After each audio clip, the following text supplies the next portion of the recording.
Hi, it's 420 Somewhere. Today we're going to talk about abandoned police stations in the UK and whether or not weed drinks are safe. So when it comes to legal marijuana or marijuana as a whole, it's a very different story over in the UK. They do not have legal marijuana whatsoever. I believe London is trying to decriminalize. However, the entire country is kind of stuck in this severe crackdown of illegal marijuana. And because of that, there are gangs that are kind of in charge of the entire production of marijuana in the country, and these gangs are finding new ways to produce their marijuana, and one of them is by taking over abandoned courthouses or abandoned police stations in order to grow their marijuana, which is ironic in and of itself. But what's also fascinating is that there are all of these abandoned police stations and courthouses because of budget cuts over the years, and now they've just been kind of sitting there and are rife for just kind of taking over and creating some cannabis in there. And then once it gets busted, people can just leave and say they had nothing to do with it. So it's fascinating. I really want to see pictures of this, but I've yet to find any. Hopefully I can find some online and share them, because I'm sure it must be a very interesting, visually striking image to see marijuana growing inside police stations. And that's really not all of it. It seems like the people growing marijuana in the UK are finding anything abandoned they possibly can, which would include, according to Vice, includes pubs, schools, nightclubs, care homes, post offices, and scores of shuttered high street shops around the UK.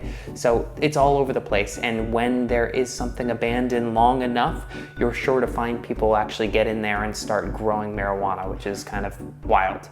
It's definitely very different than it is here in the US, because the US just has so much more open space. Like the fact that there can be outdoor illegal weed farms in California is not going to happen at all in the UK, because it's just too cramped. There's nowhere to do it. So it has to be in these abandoned places. Okay, second story comes from a news article in the New York Times, and the New York Times seems to be taking a very kind of fear-minded approach to marijuana over the years, saying like, whoa, guys, let's kind of put on the brakes a little bit, because there is a lot that we don't know about marijuana, and that's very apparent in this story, which is about weed beverages.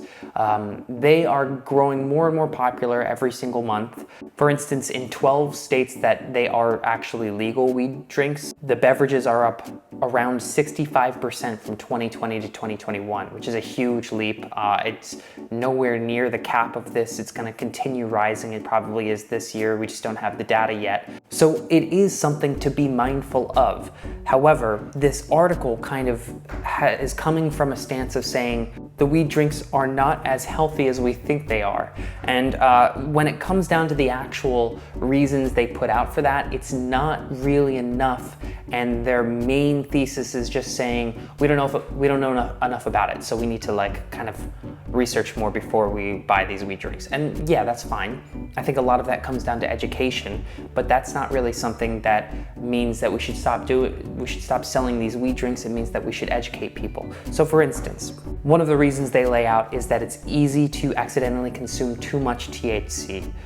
That's always been the case. That is forever been the case. Everyone knows that. So people are it's the main reason why people are very wary of edibles, because they know they can have too much. However, the difference between edibles and weed drinks is that the weed drinks go into your system much more quickly, about 15 minutes as opposed to 45 to an hour. And that is much more helpful for us to gauge whether or not we are getting high or too high or whatever. And secondly, these drinks have much less THC than a typical edible. Edibles have 10 milligrams at the very least, and then they can go up like a crazy amount, so you can only just have like a fraction of this tiny little gummy. Weed drinks, they usually are around 10 milligrams. You find some in 5 milligrams.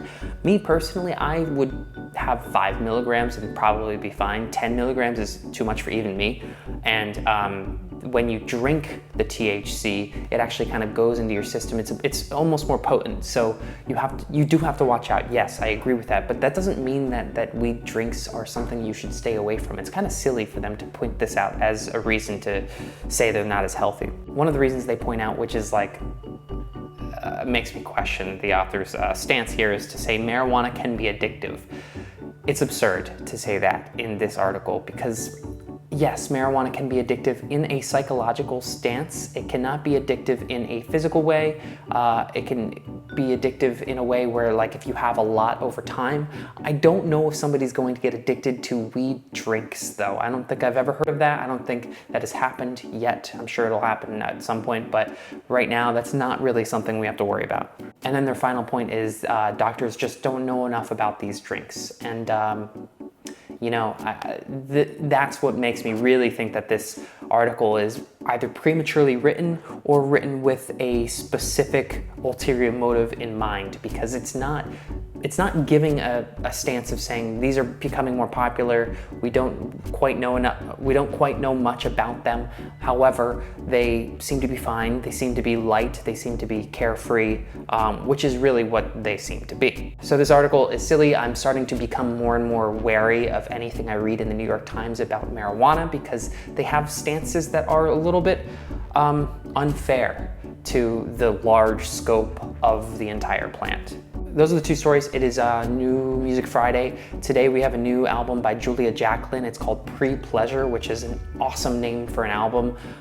Julia Jacklin is great. She's always been great. She's understated. She's got this like, she's patient with her music. She's a songwriter, an indie rock songwriter, and she makes you kind of come to it. She also put out one of the best Strokes covers in the world. I highly recommend everyone listen to that. But this new album by Julia Jacklin, Pre-Pleasure, is just fantastic front to back. It always has been. All of her albums are. I highly recommend it. She's a great artist out there, and I would love to see her live one day. That would be really cool. Anyway, that's all we've got today. This is the last time you're gonna see me in this apartment. I'm moving apartments, and we'll be back hopefully maybe in a week or so with some more stories. I'll see you then.